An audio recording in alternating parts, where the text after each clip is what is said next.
Simon, what benefits will Clayton get from having a week off? Oh, clearly, it was pretty clear last week that he needed some time away from the game, just a few days to really reset and get his well-being back, and it was on the back of some great medical advice. And as I've said, we're really proud that he put his hand up and was able to take that time. So what we've seen so far in the last few days is a refreshed Clayton. He's keen to get back into it. He's done a fair bit of training as well, and looking forward to getting him back out on the footy field. Something you said last night interested me. In previously, Clayton probably would have tried to push through it and sort of ended up in a worse place. So the fact that he was able to put his hand up and say, I need the week off, how much does that encourage you about where the direction that he's heading? Yeah, look, it's been a long process and a long program, and obviously it's been going for 3 years. So I think we've got a great maturity about, as a club, how we see this and the journey that Clayton's been on, and maturity from Clayton to put his hand up and say he needs some time. And I think that's where we've grown internally as a football club, and as Clayton has as well. And I think it's just a sign of where we are in the times now in the game, and how we deal with mental health and well-being, and make sure that our people are in a great space. And as I said, we're really proud of Clayton to put his hand up, and we're looking forward to getting him back in the team as well. Is it a fluid situation? Will it be a week-by-week prospect, or game by game? Oh, look, he's been on a journey for a long time, and more often than not, things will be progressing forward, but there'll be times where we just need to take a breath and go back a step. But as we've seen in the last 12 months, there's been a lot of progress making forward. He's had a really strong pre-season. He's had eight rounds of footy, and he's had a week off. So we go forward again now. Do you think he's progressed the most or the furthest in this 3-year period that you talk, given that he has got to a point where he can put his hand up now? Yeah, absolutely. As I said, I think it's a real sign of maturity for not only Clayton but for the footy club as well, to understand a bit deeper around the journey that he's been on. And we're in a really strong position now to continue to grow that. We've had 2 clear focuses for Clayton. It's his health and well-being, and to make sure he's in the best space possible. And that's what we've seen in the last 12 months, that he is in a wonderful space, and to be the best player he can possibly be again. And those 2 priorities are the 2 things that we're working towards, and both are going at the same time. Max and Clayton have a pretty close friendship. How crucial is his role being in supporting him? Oh, look, the support networks are really important internally, and he's got a great team around him, both medically but also his teammates. Max is an incredible support network to him.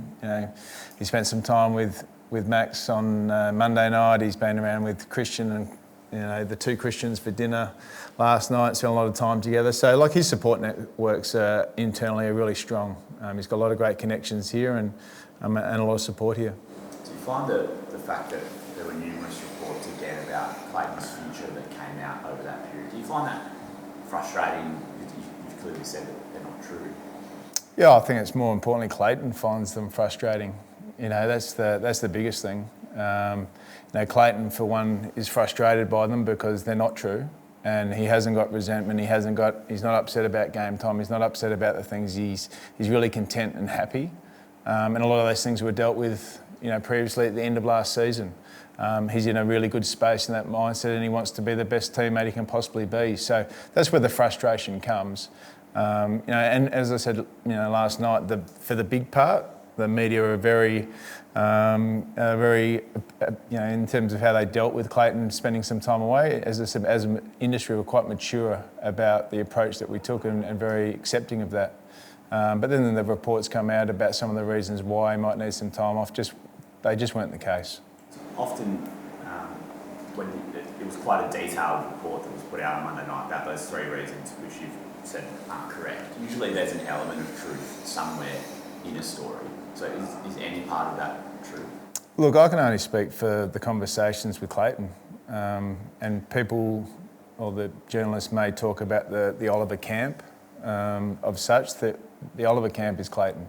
And when you talk to Clayton the person, that's the answer you get. He's frustrated and disappointed by those reports. So we can only go by that, first and foremost. What do you do in this situation? Because those reports are inevitably probably going to keep happening. Will you keep addressing them with Clayton, or do you wait for him to come to you? Oh no, we constantly talk all the time. We speak every day. We're around together all the time. So I've spoken to him again this morning. Now, as I said, he's in a really good spot. We'll just keep dealing with that as we see fit. As we said, we've worked through a lot of these issues over a period of time now, and Clayton's in a really good spot with the football club, and just trying to be the best teammate possible and the best player possible, and that's the sole thing that we're focused on. So how important are the next 3 weeks for defining your season?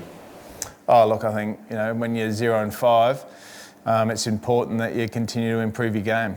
We've had 3 really strong weeks, and we need to keep getting our days right, our weeks right, and putting out strong performances.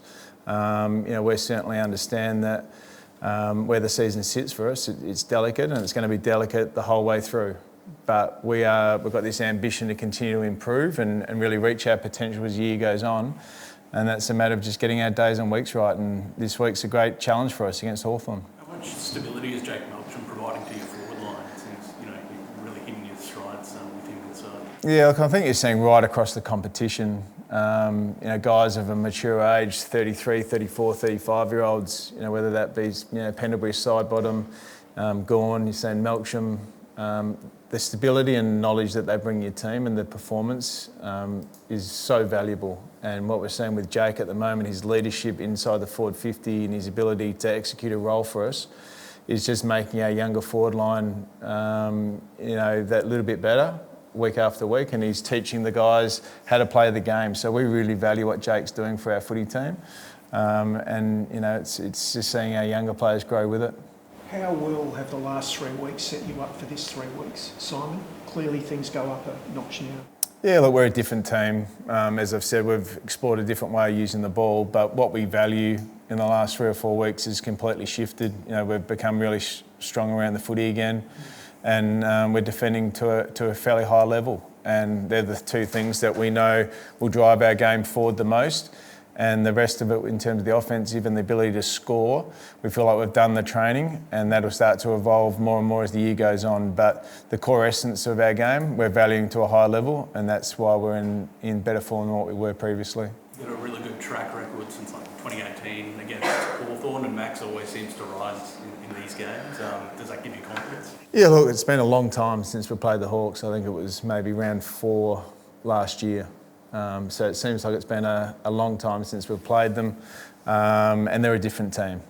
They're clearly developed at a really fast rate. They're good in all phases of the game and good at all areas of the ground. So we know the challenge that we're up against. What we do love, it's MCG, 120 on a Saturday in front of our home crowd. We're expecting a big crowd, so we're looking forward to playing in a really big Melbourne-based game and have our home crowd getting there in numbers. Jake and Van Rooyen likely to come in for Harrison Petty, or are you looking at other structural options? We're looking at everything at the moment. Probably the 3 guys at VFL level we'll speak about post-training today in terms of Van Rooyen, Aidan Johnson and Jefferson. All those 3 guys played some really outstanding VFL footy, and they complement our team really well. So we've got a bit of a decision to make post-training today, but Jacob's definitely one of those guys that's in the mix for sure. Do you look at what Hawthorn did last year, identical start to what you've had, and as a club do you go, look what's possible? I think we use it as all as a bit of motivation? Yeah, look, we look at all those examples around. We live in an incredibly long season now, and you have patches within a season where you will lose 3 or 4 games in a row, or you won't be in the best form possible. Ours came right at the start.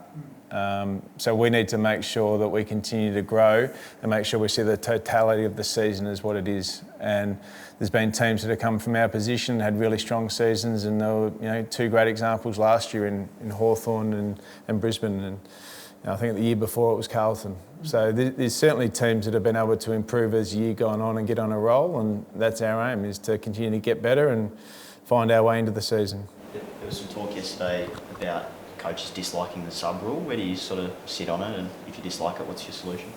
I haven't got a solution. I don't mind the sub rule from a medical perspective. I'm a little bit different in that. I think that we can either go to 5 on the bench or we just go to a standard 4. But from a concussion protocol, I actually don't mind the sub.